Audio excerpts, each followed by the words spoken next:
ऊर्जा आएगी, साहस आएगी। आज रानी दुर्गावती जयंती है। रानी दुर्गावती अकेले ने जो अकबर की सेना थी उसको ऐसा पछाड़ा था कि दोबारा लौट के नहीं आया। पहले युद्ध में ही उसको मार डाला था। ये स्थिति आई थी, ऐसे कई सैनिकों को मार दिया था उसने। तो रानी दुर्गावती बनना होगा आप लोगों को, नहीं तो इस जो भारत देश है इसमें नारी शक्तियों के लिए कोई सुरक्षा नहीं है। भले वो नेता मंत्री बड़े बड़े मंच पे बैठते हैं, हमारा संविधान को लागू नहीं करते, लेकिन संविधान में हमें नारी शक्तियों के लिए स्पेशल अधिकार मिले हैं, लेकिन उस अधिकार का हमारे ऊपर बैठे लोग ही उल्लंघन करते हैं। नारी शक्ति को कहीं आगे बढ़ने नहीं देते हैं। क्यों नहीं देते हैं? जब तक आप लोग आवाज नहीं उठाएंगी तब तक हम लोग डरे से में रहेंगे।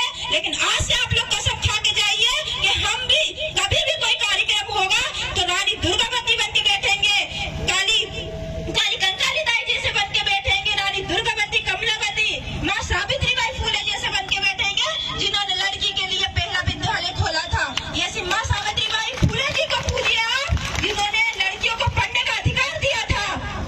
ऐसी माँ को भूल जा रहे हैं हम लोग। और हम किसको माँ पर समझ रहे हैं? सिर्फ पैदा करती है और ज्ञान देती है, चलना सिखाती है, हमारे कपड़े बदलती है, हमें बोलना सिखाती है। वो माँ को पूजिए, उंगली पकड़ कर चलना सिखाता है कि बेटा इस रास्ते पे जाना है, बेटी इस रास्ते पे जाना है। वो हमें ज्ञान देते हैं। ऐसे भगवान को पूजिए आप लोग, ना कि इस दुर्गा को, इस सरस्वती को, इसको उसको। मेरा कहने का मतलब है सबसे बड़ा भगवान इस देश में है तो वो हमारे माता पिता है और कोई नहीं है। साथियों याद रखना, अपने माता पिता को ही आप लोग पूजा करना, क्योंकि इससे बड़ा कोई भगवान इस देश में नहीं है।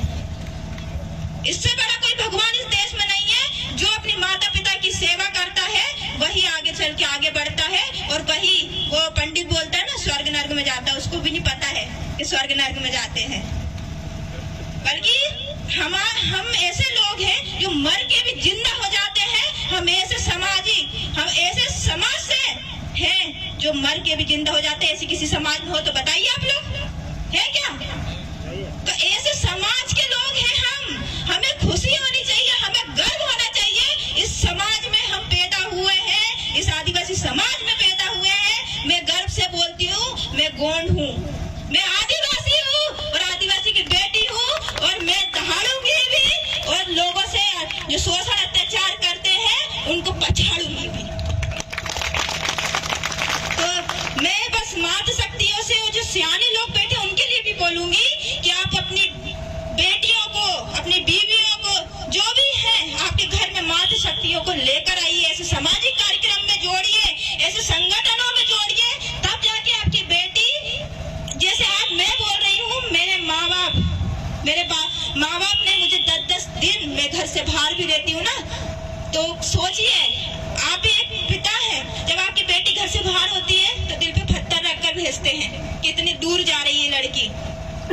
तो आप लोग, मेरे पिताजी ने जब मुझे समाज सेवा करने के लिए आजादी दे दी है, तो आप लोग भी अपनी बेटियों को आजादी दे सकते हैं और उन लोगों को भी समझा सकते हैं, बता सकते हैं कि बेटी आज समाज है तो हम हैं, समाज नहीं है तो हम नहीं हैं।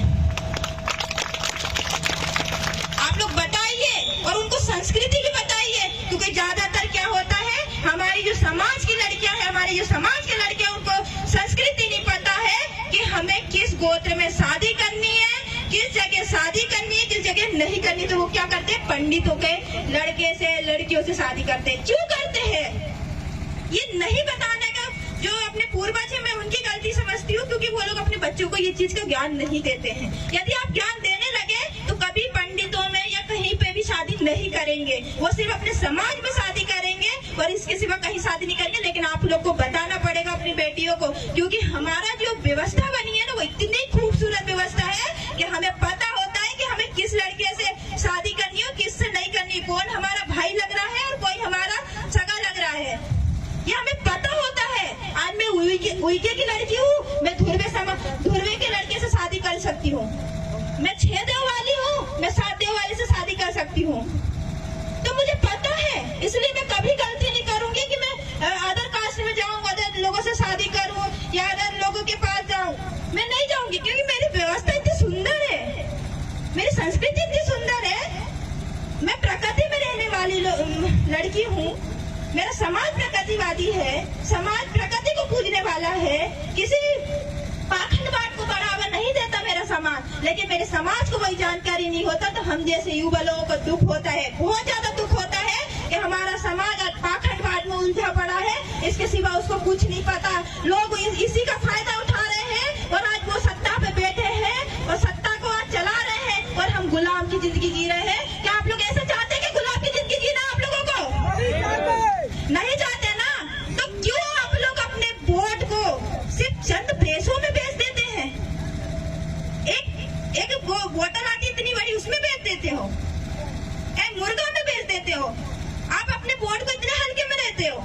अरे आपके बीच में अपने समाज का हो चाहे कोई हो, लेकिन अपने बीच में आके वो बैठ रहा है, खाना खा रहा है अपने समाज की या इस देश में कहीं की भी यदि वो समस्याओं के ऊपर आवाज उठा रहा है, तो हमें ऐसे लोगों को वोट देना चाहिए। नहीं तो एरे गेरे नत्थु गेरे तो बहुत आते हैं, ऐसे लोगों को वोट देना चाहिए। हमारा वोट बहुत कीमती है, क्योंकि हम पूरा 5 साल इनको दे देते हैं और 1-1 रुपए दो कई ये बोतल मिलती है, मेरे को तो नाम भी नहीं आता उसका ना, उसमें बिक जाते हैं हम लोग। क्यों बिक रहे हो आप लोग?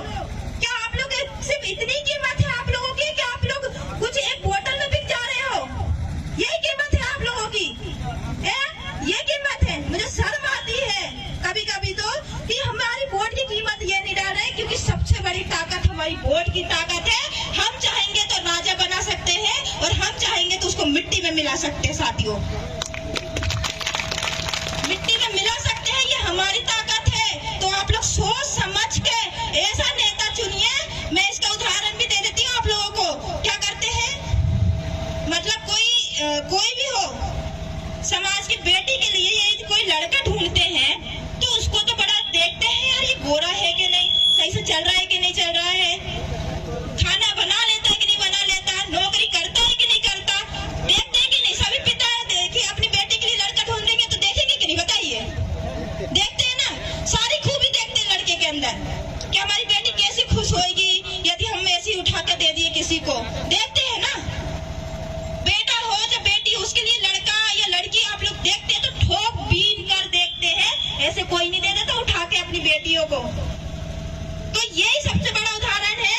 यदि आपके बीच में कोई खड़ा हो रहा है प्रतिनिधि, तो उसको पहले ठोक बजा के देखिए कि ये मेरे समाज में आया था कि नहीं, ये बैठा था कि नहीं, या मेरे साथ खाना खाया कि नहीं, ये मेरी समस्या को समाधान किया कि नहीं, ये मेरी बात वहां तक ले जाता है कि नहीं, कलेक्टर के पास, सरपंच के पास। तो ऐसे लोगों को मैं कह रही हूँ, आप लोग ऐसे लोगों को वोट दीजिए जैसे आप अपने बेटी के लिए वो दामाद देखते हैं। ठोक बजा के देखिए आप लोग, तब जाके आपकी वोट की कीमत सही होगी, नहीं तो कहीं नहीं होगी। ऐसे ही देते रहेंगे, ऐसे ही फेंकते रहेंगे और हम जिंदगी भर गुलाम की जिंदगी जीते